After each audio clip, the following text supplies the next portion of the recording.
Hi friends, ನಾನು ನಿನ್ನ ಪ್ರಕಾಶ್ ಮಾತಾಡ್ತಾ ಇದ್ದೀನಿ. ನಾನು ನಿಮ್ಮ financial consultant and financial advisor for the loan products. ಸ್ನೇಹಿತರೆ, ಬೆಂಗಳೂರಲ್ಲಿ ಹೋಮ್ ಲೋನ್ ತೊಗೊಳ್ಬೇಕಾದ್ರೆ ನಾವು ತುಂಬ ಹುಷಾರಾಗಿರಬೇಕಾಗತ್ತೆ. ಯಾವುದೇ ಪ್ರಾಪರ್ಟಿ ಪರ್ಚೇಸ್ ಮಾಡಬೇಕಾದ್ರೆ ಸೈಟು ಅಥವಾ ಅಪಾರ್ಟ್ಮೆಂಟು ಅಥವಾ ಯಾವುದೇ ಬಿಲ್ಡಿಂಗು ಏನೇ ತೊಗೊಳ್ಬೇಕಾದ್ರೆ ನಾವು ಭಾಳ ಹುಷಾರಾಗಿ ಇರಬೇಕಾಗತ್ತೆ. ಯಾಕಂದರೆ ಇಲ್ಲಿ ಬೆಂಗಳೂರಲ್ಲಿ ಏನಾಗ್ತಿದೆ ಅಂತ ಹೇಳಿದ್ರೆ ಪ್ರಾಪರ್ಟಿ ಡಾಕ್ಯುಮೆಂಟ್ಸು ತುಂಬ ಡಿಸ್ಪ್ಯೂಟ್ ಇದೆ. ಯಾಕಂದರೆ ಡಿಫ್ರೆಂಟ್ ಟೈಪ್ಸ್ ಆಫ್ ಖಾತಾಸ್ ಎಲ್ಲ ಇದ್ದಾವೆ. ಎ ಖಾತಾ, ಬಿ ಖಾತಾ, ಈ ಖಾತಾ, ಈ ಥರದ್ದೆಲ್ಲ ಖಾತಾಗಳಿರೋದ್ರಿಂದ ನೀವು ಹೋಮ್ ಲೋನ್ ಮಾಡಬೇಕಾದ್ರೆ ನೀವೇನು ಮಾಡ್ತೀರಾ, ನೀವು ಮಾಡೋ ಮಿಸ್ಟೇಕ್ ಏನಂತ ಹೇಳಿದ್ರೆ ಡೈರೆಕ್ಟಾಗಿ ನೀವು ಬ್ಯಾಂಕಿಗೆ ಹೋಗಿ ಅಪ್ರೋಚ್ ಮಾಡ್ತೀರಾ. ಏನಾಗುತ್ತೆ ಅಂತ ಹೇಳಿದ್ರೆ ಕೆಲವು ಬ್ಯಾಂಕ್ಸು ಕೆಲವು ಖಾತಾ ಮಾತ್ರ ಮಾಡ್ತಾರೆ, ಮತ್ತು ಕೆಲವು ಟೈಪ್ ಆಫ್ ಲೀಗಲಿಟೀಸ್ ಇದ್ರೆ ಮಾತ್ರ ಮಾಡ್ತಾರೆ.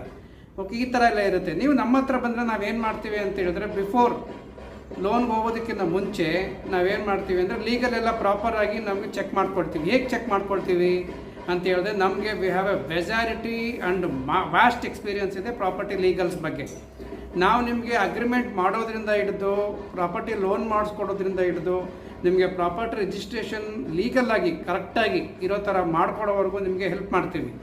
ಮತ್ತು ಫ್ರೆಂಡ್ಸ್, ಬೆಂಗಳೂರಲ್ಲಿ ಇನ್ನೂ ಏನಂತ ಹೇಳಿದ್ರೆ ಕೆಲವು ಪ್ರಾಪರ್ಟಿ ಲೋನ್ಸು, ಹೋಮ್ ಲೋನ್ಸ್ ಎಲ್ಲ different banks different rate of ಇಂಟ್ರೆಸ್ಟಲ್ಲಿ ಮಾಡ್ತಾರೆ.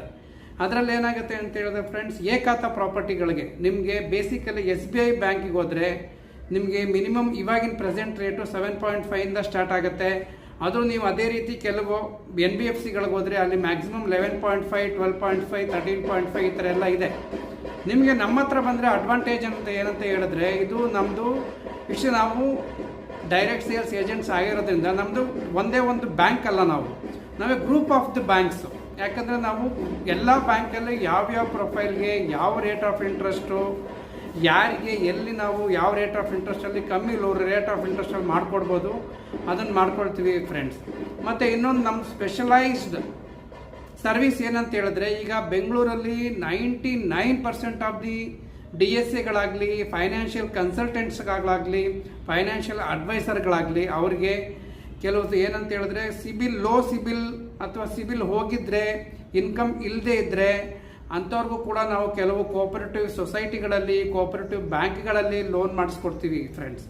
ಓಕೆ, ಆದ್ದರಿಂದ ನೀವೇನಂತ ಹೇಳಿದ್ರೆ ನಿಮಗೆ ನಮ್ಮ ಹತ್ರ ಬಂದರೆ ಅಡ್ವಾಂಟೇಜ್ ಏನಂತ ಹೇಳಿದ್ರೆ ನಿಮಗೆ complete end to end solution ಸಿಗುತ್ತೆ, ಮತ್ತು ನಿಮ್ಮ ವ್ಯಾಲ್ಯೂ ಫಾರ್ ಮನಿ ಸಿಗುತ್ತೆ, ಮತ್ತು ಟೈಮ್ ನಿಮಗೆ ಭಾಳ ಸೇವ್ ಆಗಿಬಿಡುತ್ತೆ. ಈಗ ಸಪೋಸ್ ನೀವು ಯಾವುದಾದ್ರೂ ಅಕಸ್ಮಾತ್ ನೀವು ಬಿ ಖಾತಾ ಪ್ರಾಪರ್ಟಿ ಪರ್ಚೇಸ್ ಮಾಡ್ತಾ ಇರ್ತೀರಾ, ಪ್ರಾಪರ್ಟಿ ನೋಡಿರ್ತೀರ, ನಿಮ್ಗೆ ಗೊತ್ತಿರೋದಿಲ್ಲ.